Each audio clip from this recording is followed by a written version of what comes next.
আন্দোলনকে সম্মানই জানিয়ে এবং একজন আসতে পারে 50 জনও আসতে পারে, একটা ডিমান্ড হতে পারে 50টা ডিমান্ডও হতে পারে, কিন্তু আমরা বলছি যে পরিষেবাতে ফিরতে, গোড়াতে ফিরুন। শিলা দত্ত, আমরা ডাক্তাররা প্রতিশ্রুতিবদ্ধ যে পরিষেবার সঙ্গে যুক্ত, we are bound to give service, এবং রাজ্য সরকার স্বাস্থ্য বিভাগ bound to give service.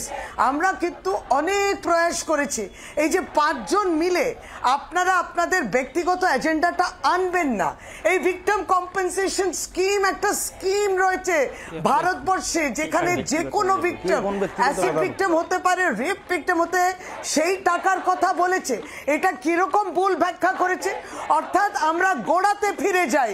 Supreme কোর্টও বলেছে, সারা ভারতবর্ষে প্রতিবাদীদের ডাক্তারদের বলেছে ডিমান্ড অনেক হতে পারে, 1 থেকে 40 জন মুখ্যমন্ত্রীর সঙ্গে দেখা করতে পারে।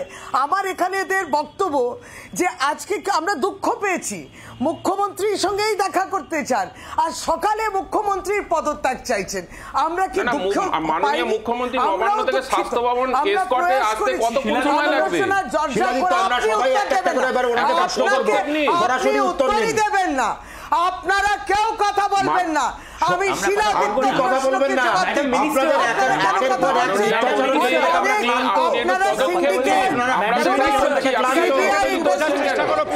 আমি শারদ বাবু, গৌতম বাবু সবাইকে বলছি একটু শশীদি বলেনি আমি প্রত্যেকের কাছে আসবো প্লিজ। আমি নিজেও বাইরে রয়েছে, এই মুহূর্তে এখানে রয়েছি, আমাকেও বুঝতে হবে। শশীদি একটু সংক্ষেপে বলুন প্লিজ। ইনভেস্টিগেশনটা এনারা কেউ বলতে দিচ্ছেন না, স্টুডিওতে বসে আছে, কেউ বলতে দিচ্ছেন না। আমাদের বক্তব্য ইনভেস্টিগেশনটা আমরা বাধা তৈরি করছি। ইনভেস্টিগেশনটা শেষ হোক। সিন্ডিকেট ছিল না ধর্ষককে ছিল, এক না ছিল বেশি, এটা তো ইনভেস্টিগেশন বলবে।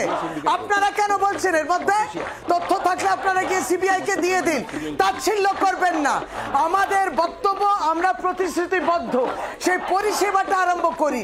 তারপর 1 জন যাবে না 10 জন যাবে না 15 জন, এই বিষয়টা ইম্পর্টেন্ট হয় না। সিএম এর রেজিগনেশন কারা চাইছিল আজকে ওই স্থান থেকে? আমরা কি দুঃখ পাই না? আমরাও ব্যথিত, আমরাও কষ্ট পাই, কিন্তু আমরা সংযত।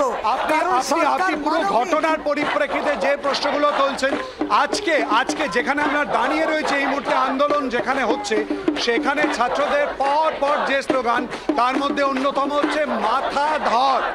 ঠিক এই প্রশ্নটা নিয়ে আমি চট করে আমার অন্যান্য অতিথিদের কাছে যাওয়ার চেষ্টা করব, যেখানে এই প্রশ্নটা হচ্ছে মাথা ধর। তাহলে কি মাথা ধরার কোথাও অধরার জায়গা তৈরি হয়েছিল? চট করে আমি উত্তর নেওয়ার চেষ্টা করব। আশুতোষ, দেখো কেন বলছে মাথা ধর, খুব স্পষ্ট এবং খুব ঠিক জায়গায় ধরছে। তার কারণ হচ্ছে চাকরি চুরি, মাথা ধরা যাচ্ছে না। ইনভেস্টিগেশন করছে কে সবাই জানে, মামা ভাগ্নে কোম্পানি চলছে পশ্চিমবঙ্গে, আমরা জানি। এখন খাদ্য কেলেঙ্কারি, মাথা ধরা যাচ্ছে না। স্বাস্থ্যের এরম অবস্থা, মাথাকে ধরা যাচ্ছে না। অদৃশ্য শক্তি কাজ করছে চারিদিকে, আমাদের চারিপাশে অ্যাটমসফিয়ার, অদৃশ্য শক্তি। ওই জন্য আমরা বলছি খাদ্য বা অন্যান্য বিষয়ে আমরা আজকে ঢোকার চেষ্টা করব না, এমন একটা জায়গা রয়েছে। বাংলার আওয়াজ, বাঙালির আবেগ, জি 24 ঘন্টা।